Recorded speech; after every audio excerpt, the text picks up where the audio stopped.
Carrying a coffin wherever he goes, he is a foreign trader who came from beyond the stellar seas, has excellent medical skills. Luocha is a 5-star imaginary character that specializes in healing the team while able to dispel buffs on enemies and dispel debuffs on allies. He follows the abundance path. Naturally, as an abundance class character, he will have methods to heal allies and offer extra support through certain utilities. Luocha, however, does not follow the common HP scaling of our current healers, but rather his healing scales through his attack stat. As an imaginary element character, this means that if Luocha is able to deplete an enemy's toughness bar, he will deal small extra damage and imprison the target. Imaginary element's break effect is considered to be the strongest CC if compared to the other elements. An imprisoned target will suffer from 2 effects. One is from a slow debuff that reduces their speed by 10%.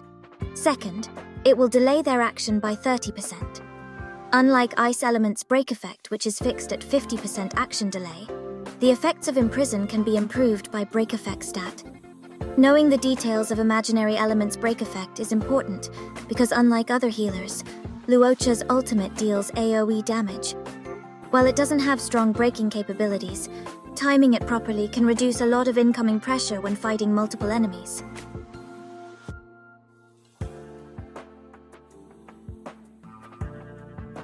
Going through Luocha's whole kit, there are 2 things that stand out the most. His skill has a built-in mechanic where it would automatically cast it on an ally that dropped below 50% HP. This autocast completely replicates what his skill could do, meaning it would heal that ally and dispel a debuff applied to them. Additionally, Luocha gains 30 energy and a stack of Abyss Flower. Just note that this autocast mechanic has a 2-turn cooldown. Next is his talent that deploys a field for 2 turns. This field is automatically activated when Luocha reaches 2 stacks of Abyss Flowers. When any ally, Luocha himself included, attacks an enemy while the field is active, they heal themselves. This also provides an extra small healing to allies, excluding the attacker, if Luocha's A4 trace is activated. Now that we know where Luocha's kit is centered around, how do we maximize his performance? Abundance class characters are usually SP positive, meaning they try to not use their skill at all to generate skill points for your other characters. Luckily, Luocha's skill has an autocast feature. Only problem is the 2-turn cooldown. This certainly makes it mandatory for Luocha to have high speed so that he could easily perform 2 turns in shorter intervals. Therefore, we give Luocha boots with speed main stat. Whenever Luocha uses his ultimate, he gains a stack of Abyss Flower. This means that being able to cast his ultimate frequently would help having a better uptime on his field. But again, if we consider that abundance class characters tend to be SP positive, we wouldn't want to just blindly spam Luocha's skill to gain more energy for his ultimate. Therefore, we should give Luocha a rope with an energy regeneration main stat. One common concern about using speed boots and energy rope is losing out on stats. In Luocha's case, he would be losing attack stats. So to answer your concern, let's look at Luocha's theoretical healing with my pleb gears and decently leveled traces. Direct skill healing would be around 2,400 plus, which is already very good considering that a level 70 character usually only has 2,700 to 3,000 plus HP. Luocha's field is harder to calculate, so we need assumptions. Assumption 1. Team is as fast or close to Luocha's speed. Assumption 2. Within the 2 turns of Luocha's field, all allies were able to attack twice. The total healing that would come from Luocha's talent is 5,700 plus. The total healing from A4 trace is 2,500 plus. Overall healing would be 8,200 plus, and is equally spread to the whole team. This total healing could increase further if your team utilizes certain attacks like ultimates, follow-ups, and counters. The background video is actually this exact Luocha with the pleb gears I mentioned. MOC 10's bosses have the highest outgoing damage out of all floors in the current MOC. You fight Simon Says and the Japanese robot along with its fish summons that inflicts defense reduction to your whole team. The fact that the team is comfortably clearing it with 3 level 70 characters is a straight-up showcase of how strong Luocha's heals are. If you've been following my videos, you'll see how this exact team suffers so much with Natasha as the healer.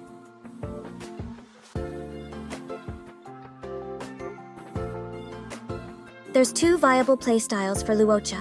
one which I will call True SP Positive Playstyle, and the other which I will call Fake SP Positive Playstyle. Let's start with the True SP Positive Playstyle. First, let me explain the reason behind the name of the playstyle.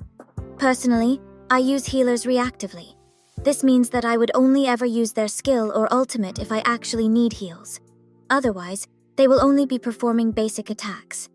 This would also mean that I don't give them rotations that would lead to something like reducing ultimate cycles by 1 turn.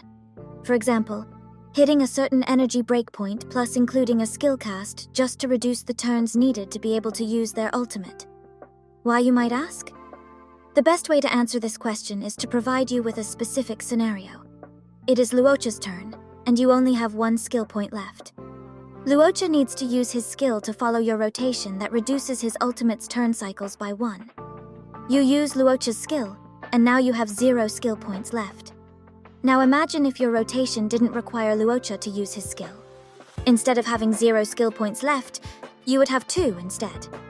If it wasn't obvious enough, there is a big difference between 0 and 2 skill points.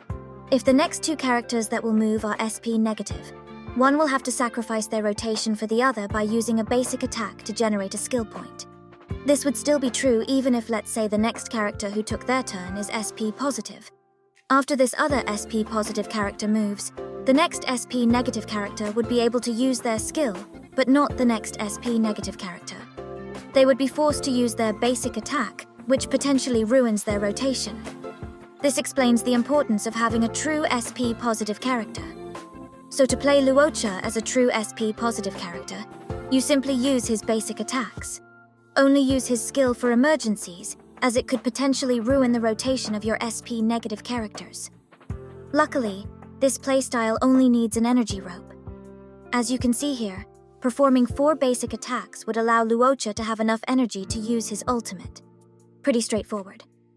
Next, let's talk about Luocha's fake SP positive playstyle. The idea behind this is to get a better uptime for his field. This would lead to better team sustain and improved team performance granted you have at least one of his eidolons. This playstyle is also more suitable for an offensive build since his ultimate deals AoE damage. So if you're looking for his offensive build, this is the playstyle you need to follow. To guarantee a 3-turn ultimate cycle, Luocha needs to have plus 15 energy rope and 4 times superimposed post-op conversation LC. You can reduce the superimposed requirement of post-op conversation by 2 if you use Von Wack Planner set. If he performs 1 skill and 2 basic attacks, he will have enough energy for his ultimate without needing any sort of assistance from other characters or requiring to get hit by the enemy. But if we factor in his skill's autocast feature, Luocha only needs to have plus 15 energy rope to have a 2-turn ultimate cycle. Since an autocast would still provide 30 energy, Luocha only needs to perform 1 skill and 1 basic attack to get enough energy for his ultimate. This kind of wastes his extra energy regen from equipping post-op conversation LC though. So whether you want him to use post-op conversation or not will entirely depend on you. If you're curious about how this playstyle is affected by his signature LC, nothing really changes. For guaranteed 3-turn ultimate cycles, you still need to do 1 skill and 2 basic attacks. As a general rule when playing Luocha, try to avoid using his ultimate or skill when his field is still active since this will waste any abyss flower stacks that are being generated. Before we end the playstyle section, let me answer why it is called fake SP positive. The best explanation I could give is to use his guaranteed 3-turn ultimate cycle rotation, which is to perform 1 skill and 2 basic attacks. As most of you already know, doing 1 skill and 1 basic attack means you are SP neutral. If you are only doing 1 extra basic attack, then you are only generating 1 SP per ultimate cycle.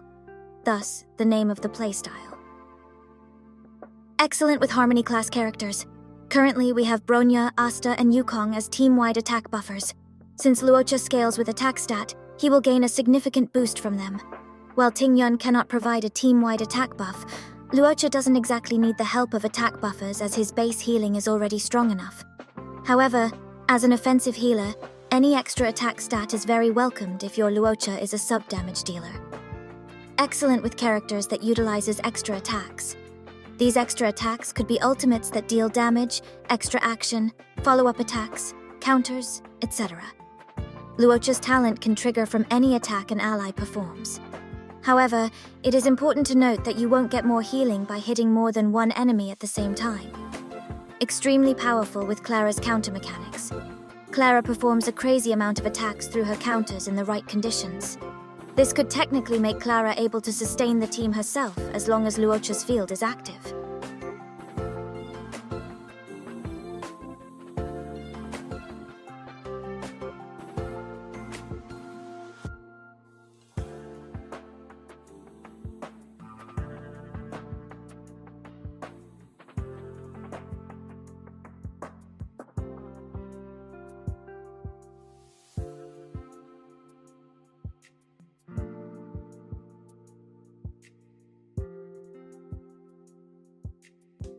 Overall, Luocha is a very strong meta character, and currently sits on top when it comes to the Abundance class.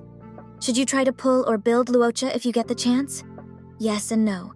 Yes, because not only does he provide so much healing, he also provides extra utilities such as dispelling enemy buffs or dispelling debuffs on your allies. With an offensive build, he is also able to dish out decent amounts of imaginary element damage. Unlike other healers that can easily be affected by crowd control, Luocha's A6 trace allows him to have a high chance of resisting crowd control debuffs. This makes him more consistent as a healer if facing an enemy that inflicts debuffs that stops your characters from moving. If you are extremely annoyed by the mechanics of Xianzhou enemies, such as reviving themselves, stun-locking you, etc., Luocha is specifically made against such enemies. His ultimate will dispel annoying buffs such as the self-reviving buff of Mara-struck soldiers, or by auto-casting his skill to heal and dispel the imprison attack of a Rumaton gatekeeper. No, because, as already proven by yours truly, you don't need a second healer for Memory of Chaos. Even with a pleb build, March alone can sustain a team herself, granted that you are actually building and using her properly.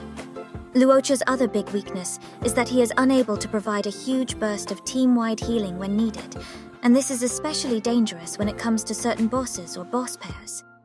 However, this is somehow mitigated by his skill's autocast mechanics.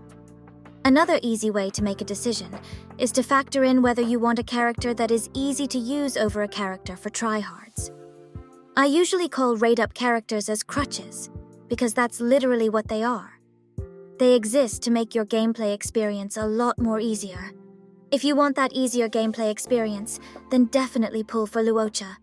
If you don't mind inflicting pain to yourself, then March is enough to sustain your second team. And that's it for now. Like if you enjoyed the video and subscribe for more content.